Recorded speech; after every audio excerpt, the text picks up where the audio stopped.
I'll tell you, man, I got to say, I have been having a blast the past couple of days on Kip Sabian's new Twitch channel. It's been a really fun experience. Honestly, he created it just recently. And the community of people, we've all made friends with each other. We've made friends with Kip. I always like when wrestlers take the time out and they actually interact with the fans. And I feel like, you know how I felt about Twitch for years. Yeah. And the fact that Kip loves playing video games, and his whole point is he loves playing video games. He loves talking with people, and he likes having like a community that talk to him, that he talks to, that talk to one another. And I swear his channel deserves to go straight to partnered. I think he's about ready to be affiliated, by the way, on Twitch. Oh, that's really cool. Yeah. It's super easy to find him. All you got to do is go on twitch.tv and then /the Kip Sabian. And there he has Jimmy Havoc. He has Penelope. Actually, they both played. All three of them played Mario Party last night. That's how. I think that was towards the late night of the stream. But they, poor Jimmy lost. so they got Mario Party. That's cool. Yeah, they did. Yeah. No, that's really cool. That's awesome, and I'm glad you're enjoying it. And it's cool when they're down to earth like that and communicate with the fans and everything. But speaking of Jimmy Havoc, we haven't seen him in a while, and we're going to talk about that on this episode of AEW Aftershock, your number one podcast discussing all things All Elite Wrestling. I'm Chris Falcon. And I'm Brant, nicknameless again. We'll get to that in a bit. Nicknameless again. It's all right. You know what? I'll go ahead and go into that real quick, real brief. The Raptor, that gimmick kind of got over about as well as the Shocker. So I decided to abandon it, and I'm entertaining some new names. I've actually got some ideas, but I'll entertain suggestions from the viewers as well if you want to toss in some suggestions. But I think I'm going to debut my new name when we completely switch over to our other channel, which is Aftershock Wrestling Entertainment, or at the Awcast or the Awcast.com.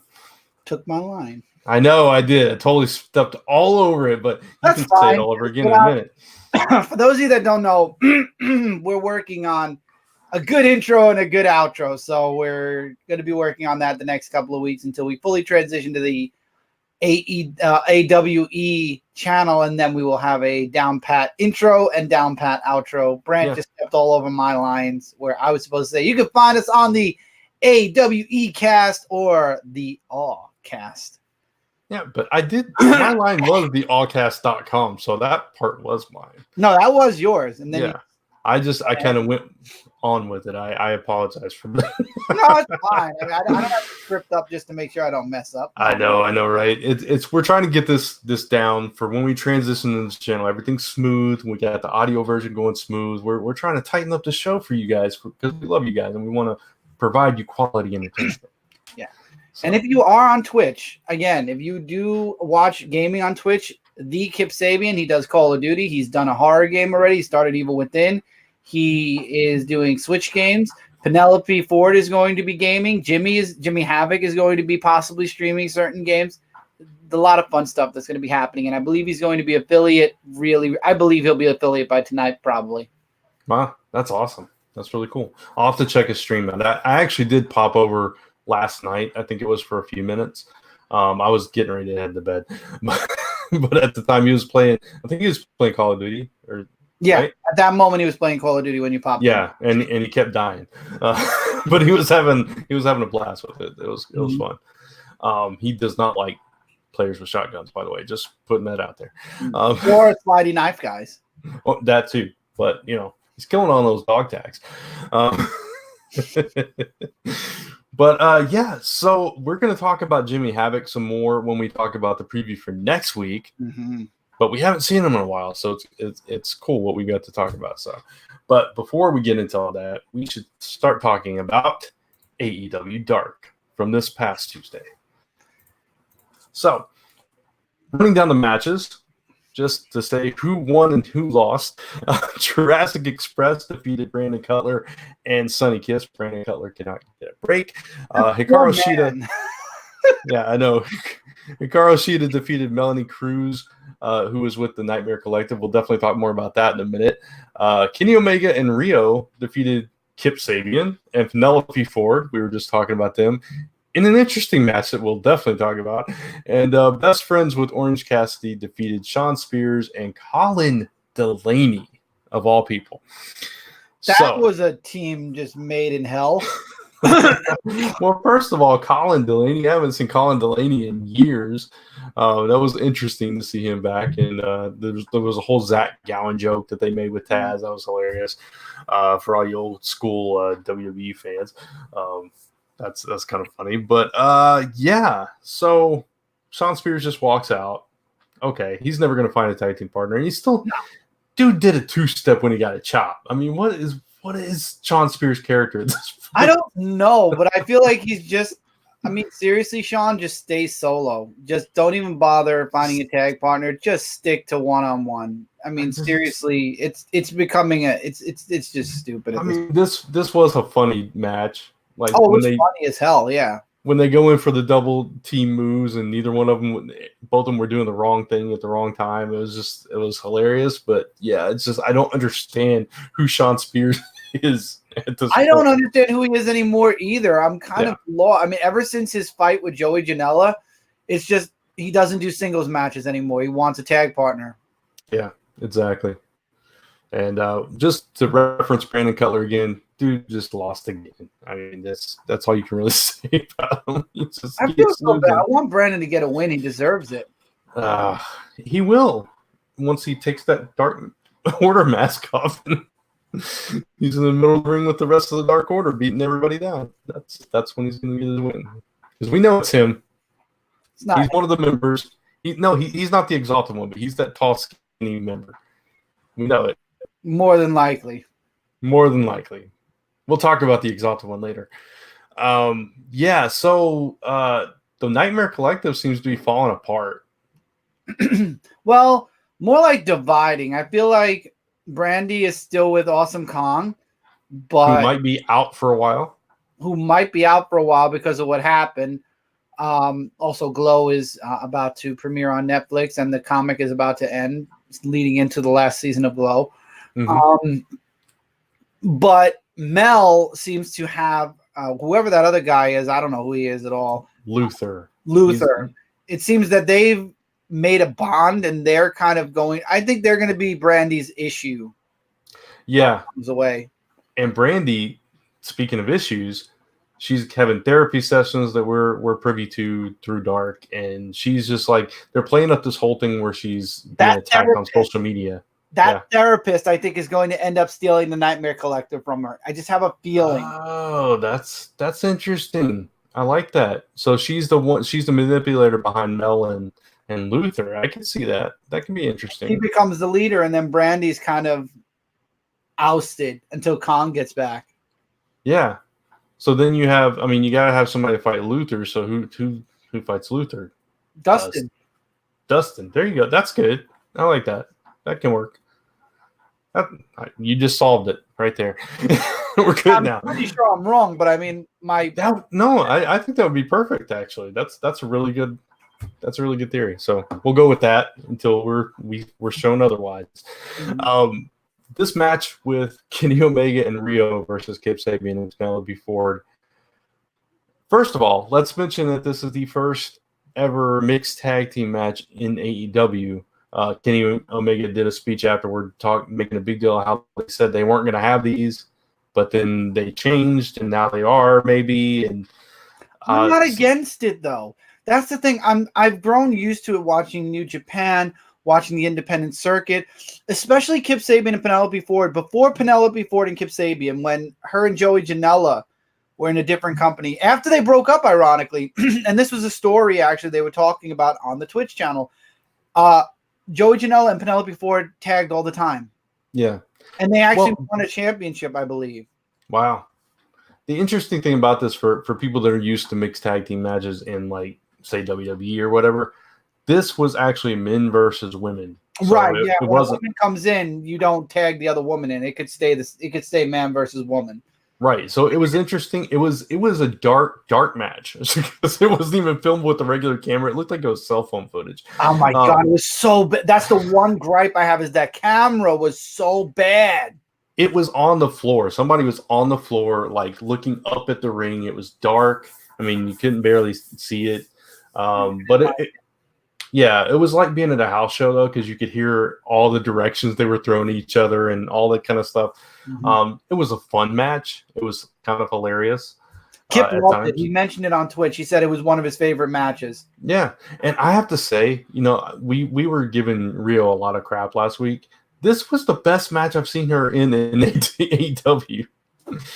I don't know what that says, but she was really good in this match, and it was a fun match. And she was taking it to Sabian, she was taking it to Ford. So she showed me something that I hadn't really seen yet from her. So that was it's sad that it was on Dark and in a mixed tag match that we saw that. But I agree, definitely. Yeah. I loved the match though. I thought it was excellent. Yeah, it was a good match. Anything else about Dark that you want to discuss? I want to make sure I covered everything. Yeah, no, that was it. That was my favorite match. Yeah, that of course, yeah. Right, let me just hand this to Cindy. Go ahead. Start giving the rundown of. Yeah, absolutely. So we're going to go into AEW Dynamite discussion, and just to give you the match rundown for Dynamite this week, we had Jon Moxley defeating Ortiz, and we had SCU defeating Best Friends and Orange Cassidy. So they did double duty this week. Yuka Sakazaki beat Dr. Britt Baker. We got some things to talk about there. The Lucha Brothers. We have a lot to talk about there. Yeah. Lucha Brothers and Butcher and the Blade defeated the Elite. And I'm going to say the Elite and Hangman Adam Page, because he doesn't consider himself with the Elite anymore. So we'll definitely talk about that as well. Going back to Kip Sabian again with Penelope Ford, defeated Joey Janela. And Cody takes 10 lashes from MJF. Another one. Let's get Britt Baker's thing out. Yeah. That was the most. I thought that the 10 lashes was going to be cringeworthy. The 10 lashes actually became inspiring towards the end. Yeah, exactly. Britt Baker's tantrum that led to a broken tooth. Wow. That was cringeworthy. Look, I've seen many people have tantrums for losing and beat the crap out of the other person. But to go as far as to put a person's mouth on the ring post, now I hope to God that was all planned. Oh, I'm sure, but I'm almost positive it was, because that didn't look like a real one. I will say that Yuka Sakazaki. I'm gonna say it right, Sakazaki. She tweeted out that a doctor cured her tooth, so I'm sure that it's all fine, it's all good. But that was so cringeworthy anyway. Why? She curb stomped her on the ropes. That's what she did. She curb stomped her. Why? What? So basically, Britt Baker's a dentist who's now going to go on tantrums every time she loses and knock people's teeth out. Yeah, that's great advertisement for your dental practice. This is lovely. Yeah, she'll knock them out and put them back in for you. There you go. I cringed it. I'm sorry, that was cringeworthy. Man, there were so many things that happened that I'm sure people it's our what do you call it? Our thumbnail says it all. But I mean, yeah, this was the most cringy. The match itself was good. There were missteps, I feel, in certain parts. Yeah, definitely. But that ending, I'm sorry, go ahead. No, I'm agreeing with you. It goes back to Britt Baker still being a little green. She still needs a lot more ring time. Her persona is getting over really well. She's, playing up the heel thing maybe a little too well now. But just her in-ring skills need to improve just a little bit. But and so there was some miscommunication and everything. But man, like you said, it was brutal. And just seeing her, you kind of knew, she's sitting there kind of feeling in her mouth, and she's you see blood and everything. It's oh no. Oh no. So it's okay. It's gonna have something to do with teeth, obviously, and then the tooth comes out on the mat, and you're oh no. Yeah, not something. No. And we're gonna see more of it. I'm sure of it. We're gonna see more of it. Yeah. Which drives me nuts because this is supposed to be all culminating to her going after Riho and the belt.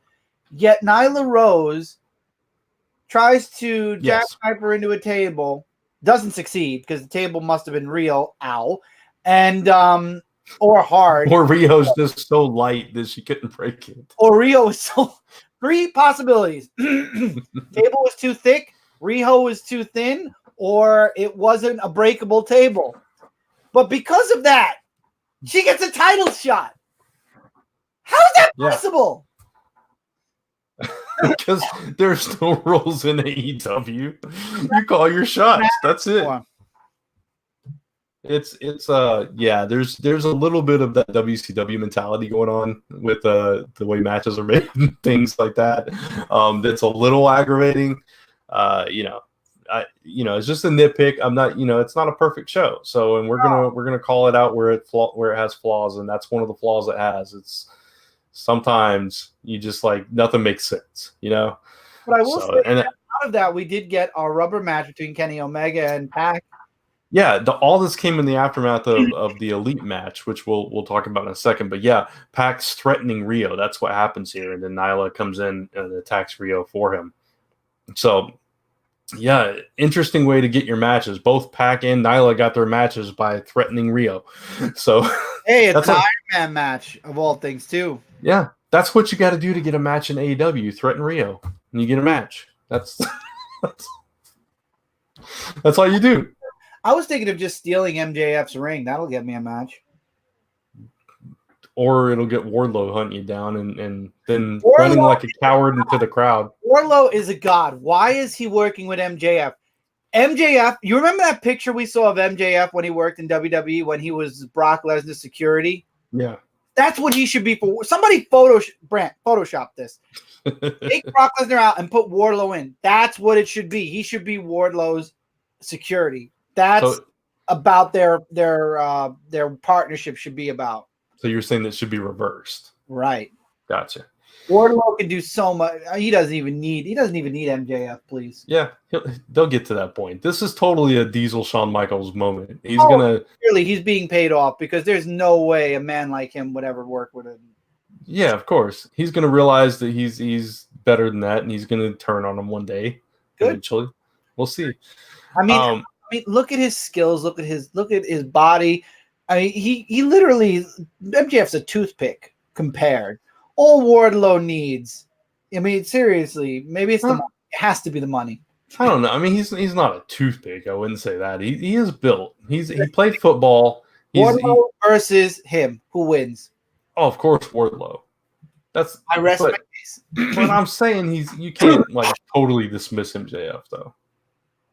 There's smaller guys than him. Brandon Cutler's smaller than him. Against Wardlow. I'm not saying against Wardlow. I'm saying in general. Oh, I'm not writing him off in general. I'm writing him off against Wardlow. Okay. Well, then that's fair. Of course, that said, I haven't personally seen Wardlow wrestle yet, so I don't know if he's any good. Surprise. You're in for a surprise. I'm looking forward to it. The man doesn't talk, doesn't wrestle. He just walks to the ring and, in a suit and then runs into the crowd like a coward. We'll get to that. Yeah, we'll definitely get to that. But going back to the Elite match. The match was okay. It was decent, right? It wasn't the best match the Elite have put on, but it was, you had a lot of spots. You had a lot of back and forth. A lot of high points. There were some high points. A lot of high points, but the way it ended. Now throughout the match, I have to give Adam Page a little leeway here, right? Because during the match, the Young Bucks would never tag him in. They always tagged Kenny or each other. Right. They would pass him right over. So when he got in there and Kenny wasn't on the apron, he's like, I ain't tagging the Bucks in. Unfortunately, that cost them the match. So his head's definitely not in the game. He's definitely not a team player with the Elite. And it is interesting that he came out by himself and the Elite came out and did their whole thing. So there is definitely that separation. And he's got some justification for his behavior a little bit, I think. What do you think? he feels like I understand that he feels like, oh look, this is the elite, and then I'm here.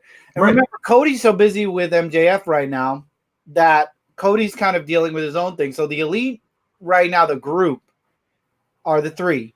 Mm-hmm. I mean, you could see it on both sides. You know, he's drinking a lot too.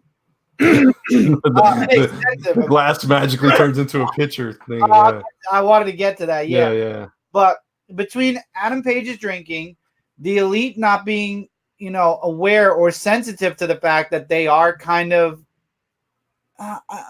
what's the word I want to use? They're kind of excusing Page a bit too much, in my opinion. They're kind of like, yeah, Hangman, yeah. And then even when they're being interviewed, it's the Young Bucks or Kenny. Hangman's right there. And it's always there in the spotlight. So I understand he wants to be like them. He wants to have that moment. Yeah. So I understand how he feels. But Kenny was down. The Young Bucks were in the ring. Clearly he was drained. Make the damn tag. Yeah. Swallow your pride. Absolutely. And that's the problem. I mean, right now he's not in his right mind. We know that. So he's not making right decisions. Mm-hmm. Whether he's justified in them or not. Right. You've got 50-50. He is and he isn't. Because he can fix things and he's not. But it's like the Bucks said, which you were gonna get to. They told him, you're gonna lose the titles. You keep on like this. Right. And not because I know a few people were like, oh, they threatened to write off the titles because they're the VPs. No, they're actually just warning him that because of his behavior and his stubbornness and his half drunkenness, he's going to lose it on his own. Yeah, they did. That's not what that meant at all. No, not at all. That's ridiculous. Come on. Now I understand why they left Twitter, because people like that start saying, oh, look, they're already threatening to take titles away. They're not threatening. They're just telling them, you don't shape up, you're going to lose it in the match because you're making stupid decisions, you dummy. That's what they're saying. Sorry. It was hilarious. Take the cup. 2 seconds later, raises a gigantic pitcher. Yeah! It was funny. It was hilarious. Where did it come from? I know. That's the beauty. He down. He was literally standing. Where was it? He can just magically make beer appear. That's what it is. Someone had to feed it to him, maybe something on the floor and just like, here, take it. Yeah, of course. But no, that's cowboys. That's what that is. Shit. There you go. That's the beauty of AEW though. They can do some silly things like that and pull it off, and it's so just like good. Yeah, it was so good and so. I was like, I hate that he's drinking, but my God, wherever that picture came from, that's hilarious. Yeah, it was brilliant. It was brilliant, and he's just like not phased at all either. Nope. Just he delivers that straight face just perfectly. Yeah, I love Page. I hope that he picks him up a little bit. I love him. I love him. I love him to death. I love Hang. I love everybody at AEW except MJF. But I even love Wardlow. I really do. I think he's great. I can't wait to see him turn on MJF though. That's gonna be fun. Yeah. So we'll get to that. We'll get to that because that closes out the show. We should say that. I don't want to keep focusing. As I always say, MJF is lucky that AEW doesn't offer me a contract. Yeah, so he's safe. But before we get to the lashes, just like our thumb says, we gotta get to the eyes. We talked about teeth. Let's get to the eyes. Go for the opening match of the show: Moxley versus Ortiz. Spilling out from last week and everything. After the match, Tiger style. That dude, man. I love Ortiz. I love Ortiz and I love Santana. Oh my God, New York. I'm not even Puerto Rican, but love and respect. They are amazing in the ring. Yeah. So Ortiz loses, but Santana is the one that pays for it. Oh my goodness. Oh God. I thought what Moxley took was bad. Moxley takes out that Ford key. Pow, right in the eye. Eye for an eye. Yeah, the opposite eye. Of all things. Yeah. Yeah. So between the two of them, they got a pair of good eyes, but oh man, that was just. Did you see the picture though for the preview for their match next week? both of them have the same eye patch. Yeah, I know, right? The opposite eyes. Yeah. I love it. But I love how also, if you saw in the interview, he brought a little bit of reality into his speech. Oh, into yeah. his shoot about his father passing. Santana, I know you don't watch the show. I lost my father the same month you lost your father. I think maybe 2 weeks apart. My father died in the beginning of January. I think your father died towards the end of January. I feel you 1,000%. And I love, respect, everything to you, your family, to everyone who has been affected. I completely share in how you feel with your loss. I commend you for bringing that in, because it's hard to do that, to bring something like that in, like into your act, not act, but into your shoot. And he did it, and he did it with like the way he said it. He did it with like, it was second nature. And I gotta give the man credit for that. Nothing but love for him, especially for his loss. It's hard. I just know it's hard, and how he put it into his work must have really been hard also. Yeah, absolutely, very difficult. But the greatest characters are exaggerated extensions of yourself, your different versions of your personality or whatever. So I mean, he's pulling from his life experiences to bring that out, and it hit home, and it set up for a great match for next week. Is it bad that I kind of want him to win now? Well, I mean, he's got the whole inner circle behind him. Who knows? I just want him to win because of that, just because of that speed, not because I hate Moxley or anything. It's just I don't know. The one problem I have with the speech, though, was the end. He says an eye for an eye. You already took one eye from Moxley, and he's already taken one.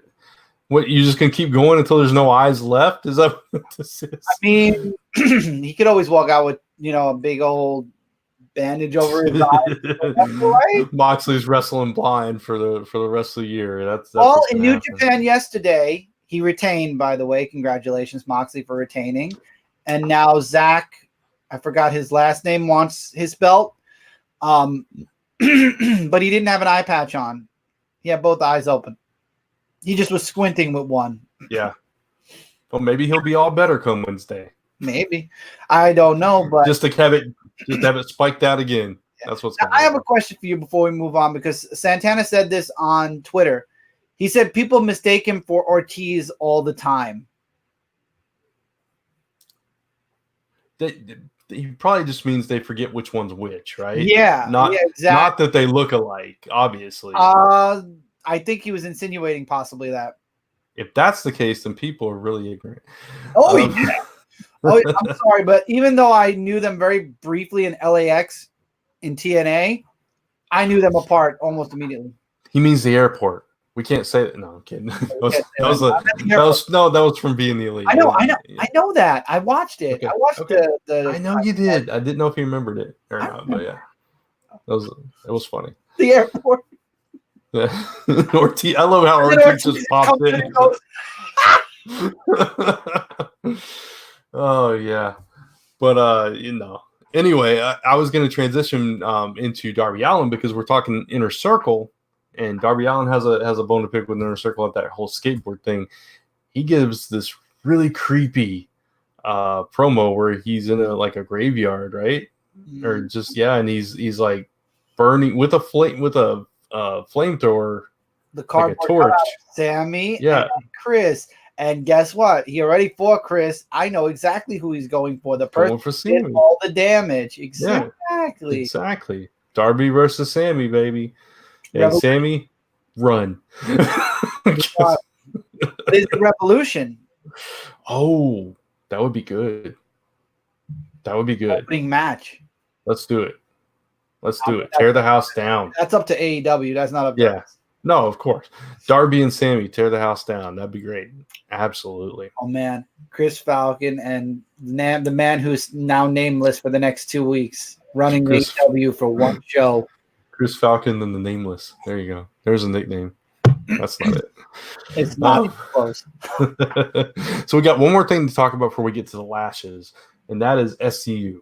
So they won their match, but it's the aftermath that's interesting. Talk about. Yeah.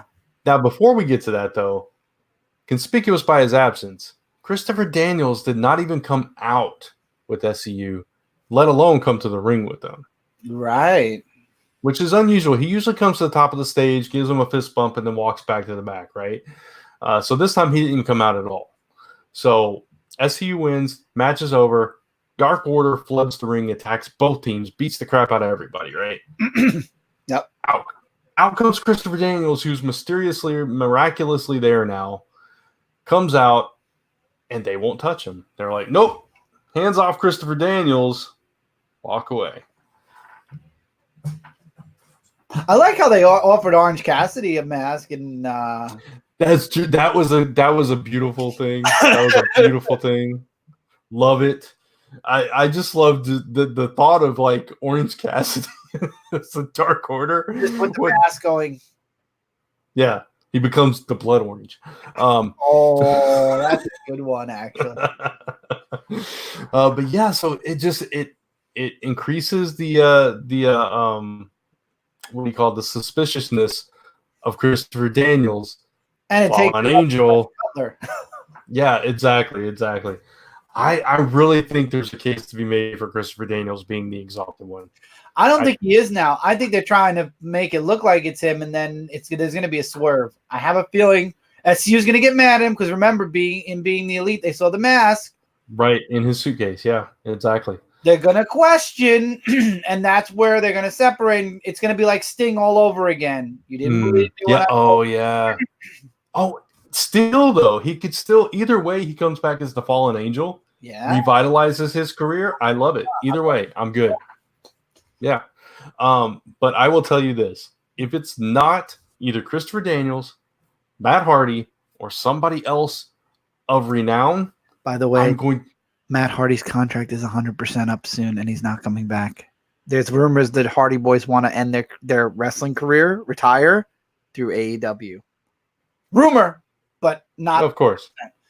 But if it's not one of those two or somebody else that we know and is, a big enough name to pull this off, I'm going to be sorely disappointed. Do not make this somebody from like Japan, like Luther, like I don't know. You know what I mean? I didn't know who Luther was.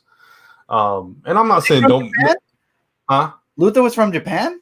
Yeah. He's like a deathmatch wrestler. Okay. I looked it up. I'm not saying don't use an indie guy. Just make it an indie guy most people know, I agree. 100%. That's all. Raven. Even I'll accept Raven. He's retired and old and out of shape, but that's fine. Wow. It's somebody I know. Oh, wow. He is though, right? Isn't he? Is he still wrestling? Retired. He's been out of shape for a while, man. Come on. Yeah, he hasn't wrestled in a while. I know. That's what I'm saying. All I was saying is that I remember like back in TNA, he did a run there, and he was like he ran kind of let himself go a little bit. It's just that's all. I admit no disrespect. I love Raven, but just somebody that we know, somebody that's like gets me excited. It's like, oh, that's all. It's Willow, Jeff Hardy. I could live with that. That would be fine. Willow, yeah, perfect. Let's no, but the voice is all screwed up, so it has to be Matt. It's Ole Anderson. That's what Jim Ross keeps saying. It's Ole Anderson. Turns out it's Joe Janela. It's Brandy. It's been Brandy all along. I can believe that though. I could. I don't know.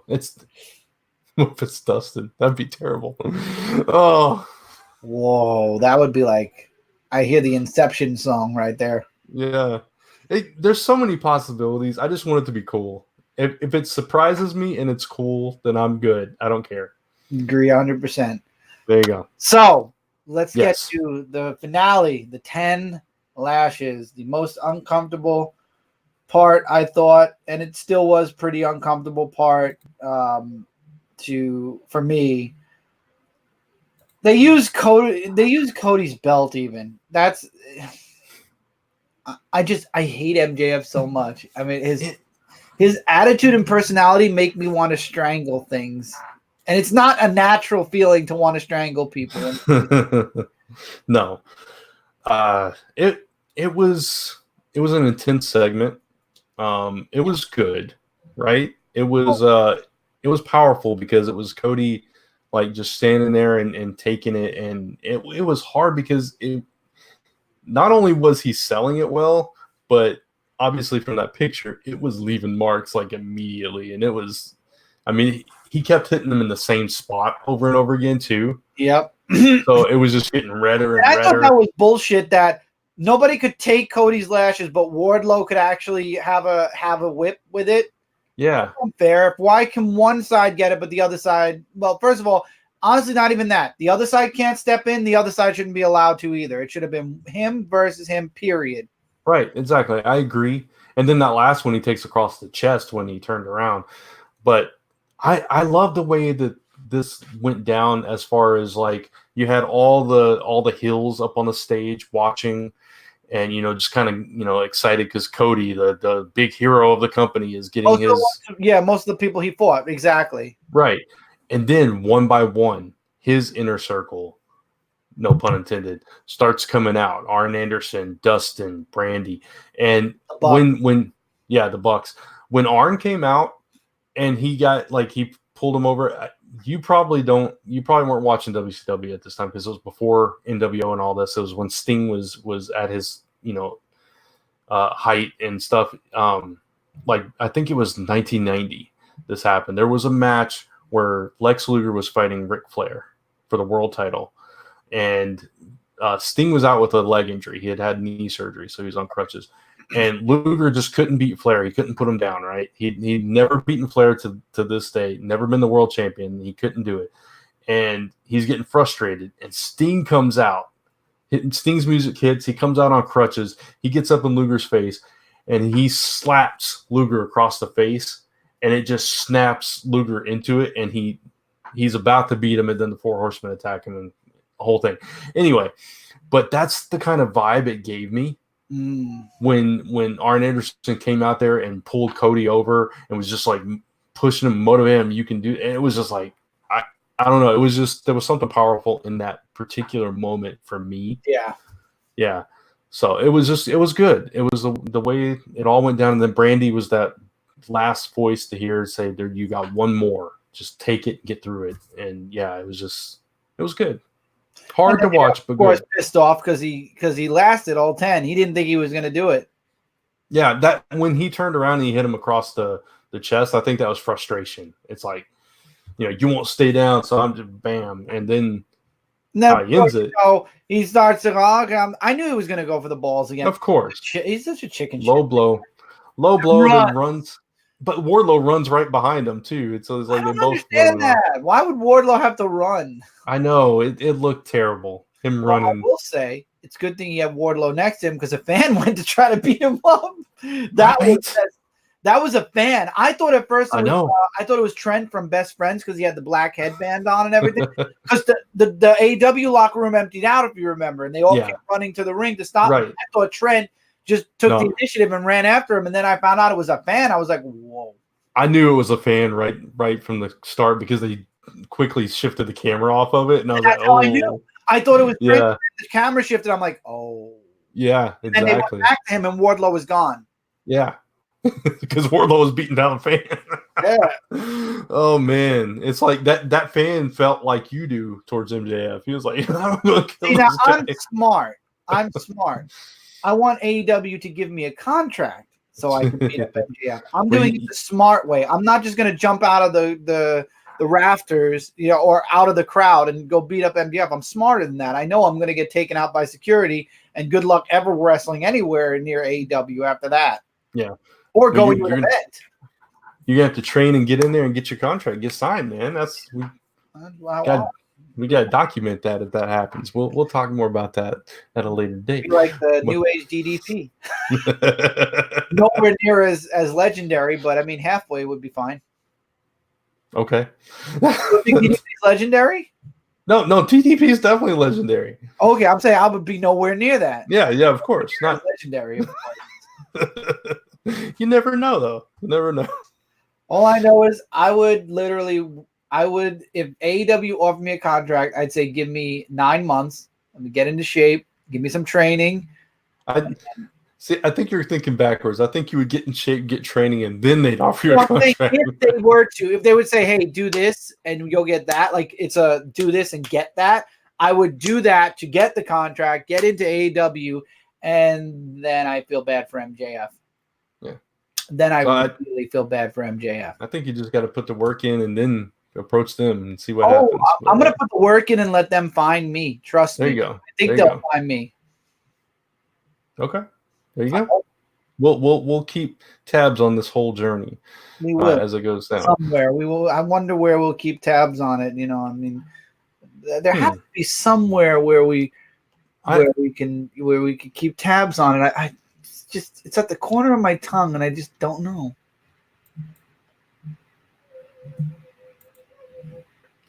We'll figure it out. Yeah, eventually. Anyway, let's talk about where Dynamite's going to be. Yes. And Dynamite is actually going to be kind of in my backyard. They're going to be in Austin, Texas this week. I say backyard, but it's like 4.5 hours for me. And you have a big backyard. Very massive. I live in Texas. Of course I would. Anyway, it's a huge state. That's all I'm saying. But yeah, they're going to be in Austin, Texas this week. And let's see. The matches that we do know about as of right now, I just totally lost where I put them. So there we go. We got Kenny Omega. Okay. Yeah, we got Kenny Omega and Adam Page defending their titles against SCU in a title rematch. So that's going to be one to watch. We got Jon Moxley facing Santana, which we already talked about. Sorry, those. Okay.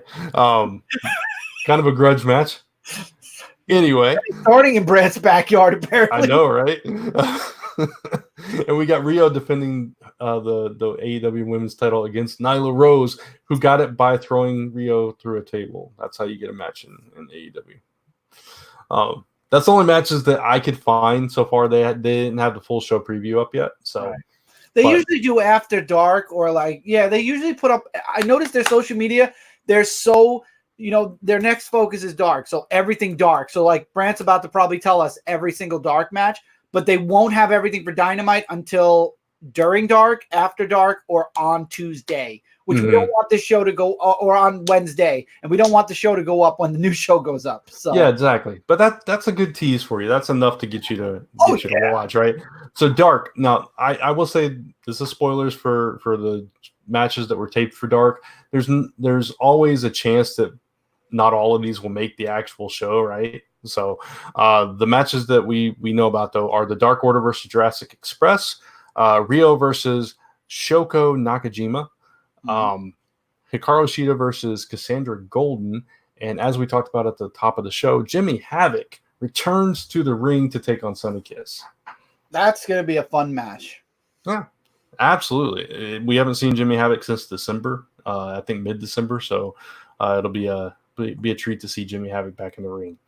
I'll tell you right now, Staples should be sponsoring Jimmy Havoc. Yeah, that's very true. Absolutely. You agreed with me on Kip Sabian's stream. All right. So other than that, we would like to mention a couple of places that AEW is going to be in your backyard, as a matter of fact. In my backyard, I don't see where is that on the list. Highlights, general notes. Am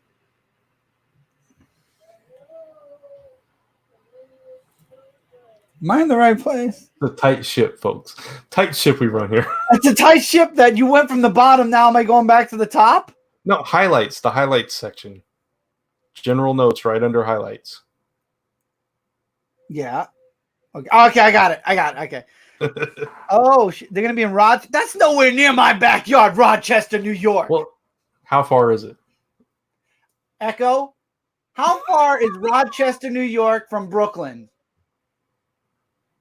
From Brooklyn, Rochester is 102 miles away by car. That's less distance than it is from me to Austin. Where do you live? Tyler. And they're in Austin. Echo, how far is Tyler from Austin, Texas? From Austin, Tyler is 224.1 miles away. Okay, you're double. There you go. My backyard isn't that different. No.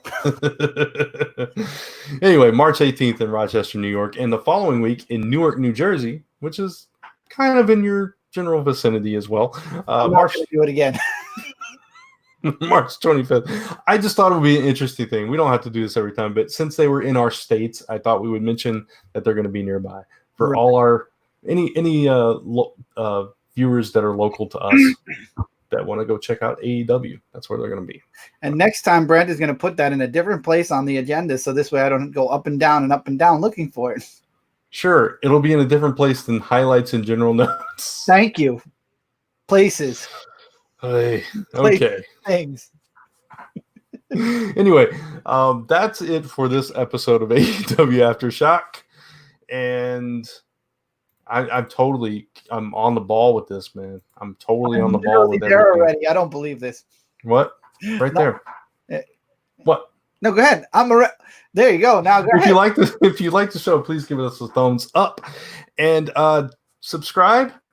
Wait, it's that way. Yeah, subscribe and hit that notification bell so you get updates on all the content going on both Comic Frontline and the Outcast.